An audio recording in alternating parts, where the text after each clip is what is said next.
नमस्कार. कोबी न खाणारे सुद्धा आवडीने खातील अशी चटपटीत चमचमीत रेसिपी आज आपण बनवतोय. तर इथे मी कोबी घेतलाय. कोबी आपल्याला किसून घ्यायचा आहे. तुमच्याकडे जर चॉपर असेल तर चॉपरमध्ये तुम्ही बारीक करून घेतला तरी चालेल. तर इथे मी कोबी किसून घेतला.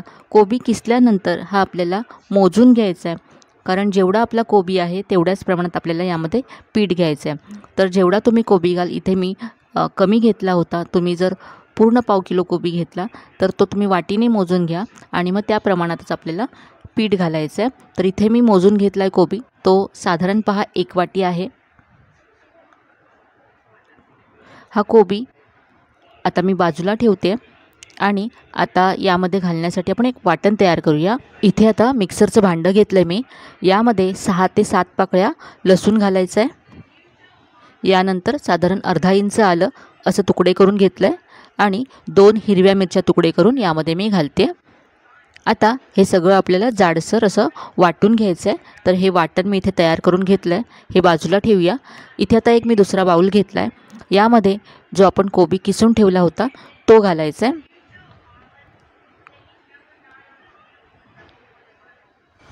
आता यामध्ये जेवढा कोबी होता तेवढंच यामध्ये बेसन घालायचं आहे. 1 वाटी कोबी होता तर इथे मी 1 वाटी बेसन यामध्ये घातलं.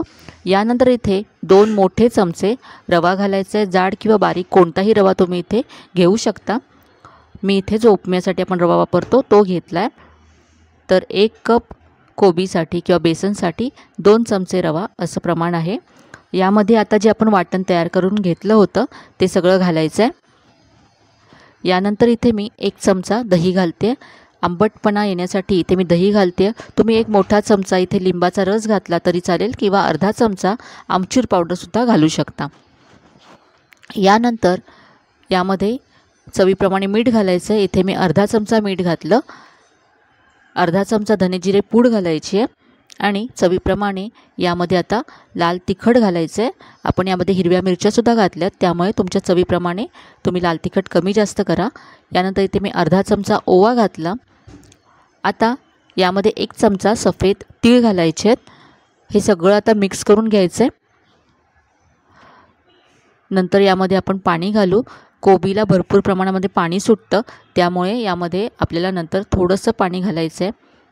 हे आधी सगळं मिक्स करून घेतल्यानंतर फक्त 2 ते 3 चमचे इतकंच पाणी यामध्ये आपल्याला लागणार आहे, कारण आपल्याला याचं हे मिश्रण आहे ते सुद्धा घट्टच हवं आहे, जास्त पातळ करायचं नाही आहे. त्यामुळे थोडं थोडं पाणी घालतच हे मिक्स करून घ्या.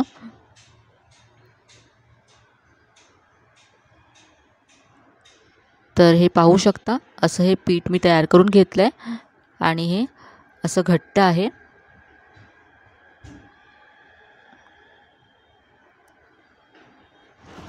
यामध्ये मी कोथिंबीर घातली नव्हती, तर इथे मी आता थोडीशी कोथिंबीर घातली. याबरोबरच मी यामध्ये पाव चमचा हिंगसुद्धा घातला आहे. मिक्स करून घेऊया आणि आता हे झाकून ठेवायचं आहे 10 ते 15 मिनटासाठी, म्हणजे यामध्ये जो आपण रवा घातला आहे तो छान फुलेल. तर इथे 10 मिनटं झालेत, आपण पाहूया. तर हे मिश्रण आधीपेक्षा थोडंसं घट्ट झालं आहे आणि असंच आपल्याला हे हवं आहे. यामध्ये पुन्हा पाणी घालायची अजिबात गरज नाही आहे. आता यामध्ये चिमूटभर बेकिंग सोडा घालायचा आहे. मिक्स करून घेऊया.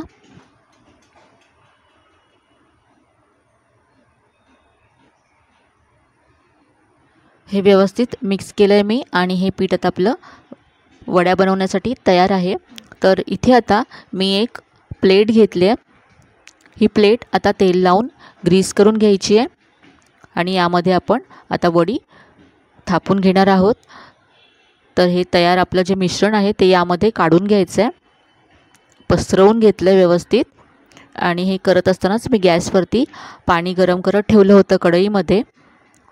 तर आता ही आपण वडी वाफवून घेऊया. तर इथे कढईमधलं पाणी पहा गरम झालं आहे. यामध्ये मी एक स्टँड ठेवला आहे. तुम्ही एखादी प्लेटसुद्धा उलटी करून ठेवू शकता. गॅसची फ्लेम मीडियम ठेवायची आहे.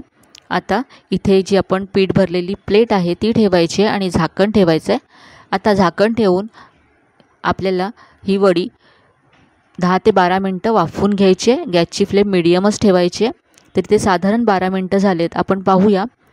तर ही वडी छान तयार आहे. गॅस बंद केला आहे मी. आता ही वडी आपण थंड करून घेऊया. थंड झाल्यानंतर आपण ही वडी काढून घेऊया. तर इथे मी कट करून घेते. तर कोबीपासून खूपच मस्त अशी ही वडी तयार होते. तुम्ही ही वडी डीप फ्राय करू शकता, शॅलो फ्राय करू शकता. आज इथे मी या वडीला शॅलो फ्राय करणार आहे.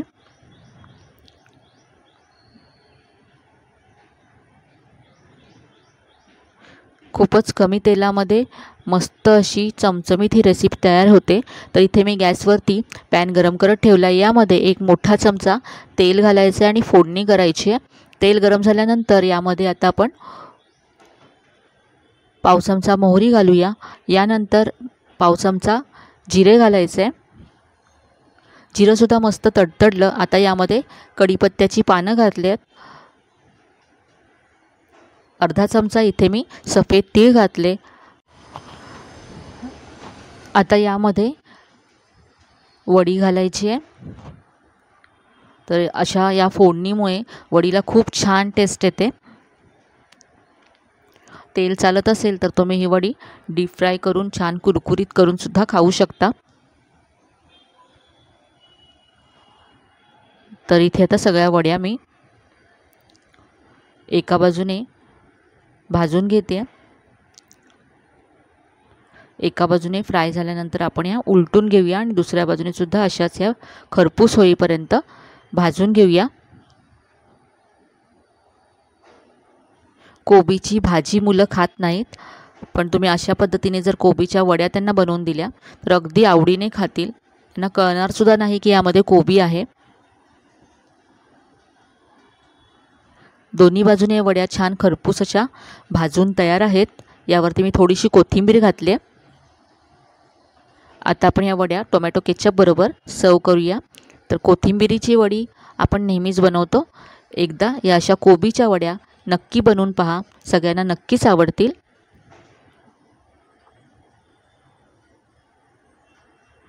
तर आजची ही रेसिपी तुम्हाला नक्कीच आवडली असेल. रेसिपी कशी वाटली कमेंटमध्ये कळवायला विसरू नका. रेसिपी जर आवडली असेल तर व्हिडिओला जास्तीत जास्त लाईक करा, शेअर करा. चॅनलवर नवीन असाल तर चॅनलला सबस्क्राईब करायला विसरू नका.